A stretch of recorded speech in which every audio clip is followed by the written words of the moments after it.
Assalamu alaikum student mathematics 4024. Welcome to Math Guru. I hope you all are fine. I am fine too. Alhamdulillah.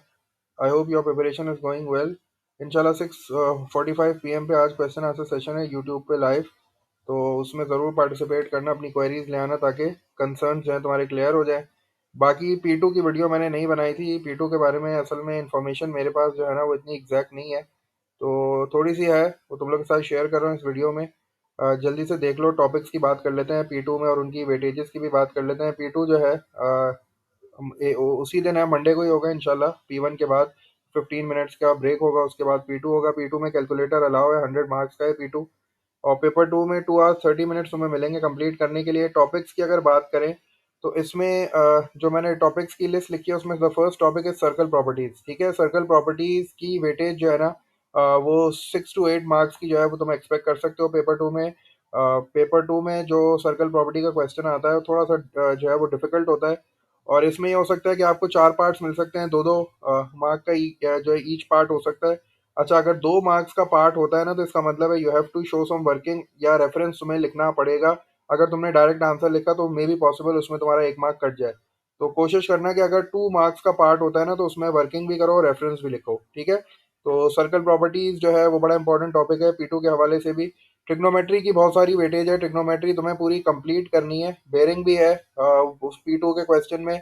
और आपके पास sine cosine rule भी है, area of triangle भी है, elevation depression भी है आपके पास, और आपके पास बेसिक ट्रिग्नोमेट्री भी है। तो ट्रिग्नोमेट्री की वेटेज जो है ना 20 से 25 मार्क्स की है पेपर 2 में। ठीक है, तो इसकी अच्छी तरीके से प्रैक्टिस करना। पूरी ट्रिग्नोमेट्री आपको करनी है। पूरी ट्रिग्नोमेट्री में सारी चीज़ें आ जाती हैं। बेसिक ट्रिग्नोमेट्री आ जाती है जिसमें सोका टू है, और उसके अलावा एलिवेशन डिप्रेशन भी आ जाएगा इसमें, साइन कोसाइन रूल भी आएगा इसमें, एरिया ऑफ ट्राइंगल भी आएगा, नॉन राइट एंगल ट्राइंगल वाला जो कॉन्सेप्ट है, बेरिंग भी आएगा। अच्छा, यहाँ 3D शेप नहीं है, 3D शेप नहीं है, नॉर्मली शेप है। लेकिन यह है कि एलिवेशन डिप्रेशन है उसमें मे बी पॉसिबल आपको थोड़ा सा जो है ना वो 3D टच मिल जाए। लेकिन यह कि फिगर बनी हुई है ना, आपको बनानी नहीं है, तो ये थोड़ी सी अच्छी बात है।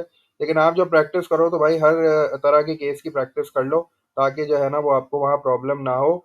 फिगर्स मेरे ख्याल से, जहाँ तक मुझे याद आ रहा है, असल में एग्जैक्ट इन्फॉर्मेशन नहीं है ना इसलिए मैं कोई चीज़ गारंटी के साथ नहीं कह सकता, लेकिन जहाँ तक मुझे याद है फिगर्स बनी हुई थी ट्रिग्नोमेट्री के सारे क्वेश्चन में। ठीक है, और 3D जो है वो उसका चांस थोड़ा कम है, लेकिन वो एलिवेशन डिप्रेशन में 3D आ सकती है। वैसे जो नॉर्मल ट्रिग्नोमेट्री का क्वेश्चन होता है जिसमें साइन कोसाइन रूल वाला जो है उसमें जो है वो 3D नहीं है।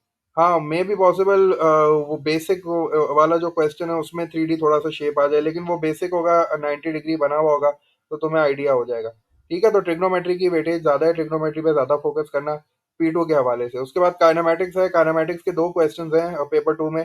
काइनेमेटिक्स के क्वेश्चंस में आपको अगेन वही ग्राफ ड्रॉ नहीं करना, ड्रॉ हुआ हुआ है ग्राफ, बस आपको जो है वो देख के रीडिंग लिखनी है। स्केल पढ़ने की प्रैक्टिस कर लेना अच्छी तरीके से कि एक्स एक्सिस और वाई एक्सिस का स्केल किस तरह पढ़ा जाता है, क्योंकि इसके बगैर जो है वो आप रीडिंग जो है वो नोट नहीं कर सकते। बाकी ये कि अच्छी तरीके से जो है वो रिवीजन कर लेना काइनेमेटिक्स का, क्योंकि काइनेमेटिक्स की वेटेज जो है ना वो काफ़ी ज़्यादा हो गई है। पेपर 2 में भी इसकी वेटेज कम से कम 20-25 मार्क्स की हो गई है। फंक्शंस की जो है वो इतनी वेटेज नहीं है, लेकिन फंक्शन का क्वेश्चन थोड़ा सा मुश्किल हो सकता है P2 में। तो वो जो हमने वर्कशीट तुम्हें दी है फंक्शंस की, वो वाली जो है ना उस तरह के क्वेश्चंस में लाजमी प्रैक्टिस करना उसकी, क्योंकि फंक्शन का क्वेश्चन P2 में थोड़ा डिफरेंट जो है ना डिफरेंट भी आता है और डिफिकल्ट भी आता है। लेकिन इसकी वेटेज जो है वो 6 to 8 मार्क्स की होगी। अलजेब्रा फिल इन करने के लिए है। ठीक है, अलजेब्रा की भी 6 to 8 मार्क्स की वेटेज रख लो। बाकी जो इंपॉर्टेंट टॉपिक है, एक और word problem on quadratic equation, इसका पूरा एक बड़ा सवाल बनेगा। और ज़्यादा इसकी जो पॉसिबिलिटी है वो स्पीड टाइम वाला ही जो न्यूमेरिकल होता है ना बड़ा सा, तो उसके 15 मार्क्स जो है ना वो आप कम से कम रख सकते हो। इसमें क्वाड्रेटिक फार्मूला भी आता है। ठीक है, तो ये सारी चीज़ें जो है इसमें देख लेना, पूरा कंप्लीट सवाल आएगा word problem on quadratic equation का 15 मार्क्स का। उसके अलावा कॉन्ग्रेंस सिमिलैरिटी भी फिल इन होने के लिए जो है वो आ सकता है 3 to 6 मार्क्स का समझ लो, क्योंकि कॉन्ग्रेंस सिमिलैरिटी P1 में भी है, तो P2 में भी इसकी थोड़ी सी पॉसिबिलिटी है, लेकिन ये इसकी वेटेज जो है ना थोड़ी सी कम होगी, इतनी ज़्यादा नहीं होगी। तो ये कुछ टॉपिक्स हैं जो कि मुझे याद आ रहे हैं कि भाई इनके क्वेश्चंस जो थे वो P2 में ज़्यादा थे। तो अगर तुमने ये सारे टॉपिक्स भी P2 के लिए कर लिया ना तो P2 में 80 to 90% तुम आराम से स्कोर कर लोगे इंशाल्लाह। लेकिन ये है कि थोड़ा सा प्रैक्टिस जो है ना वो P2 की थोड़ा सा टफ क्वेश्चंस की प्रैक्टिस ज़्यादा करना। अब तुम्हारे पास टाइम थोड़ा सा कम ही है, लेकिन ये है कि इंशाल्लाह अभी भी टाइम है, जितना भी है उसको लगाओ। और इंशाल्लाह अल्लाह ताला तुम लोग की मेहनत को रायगा नहीं करेगा।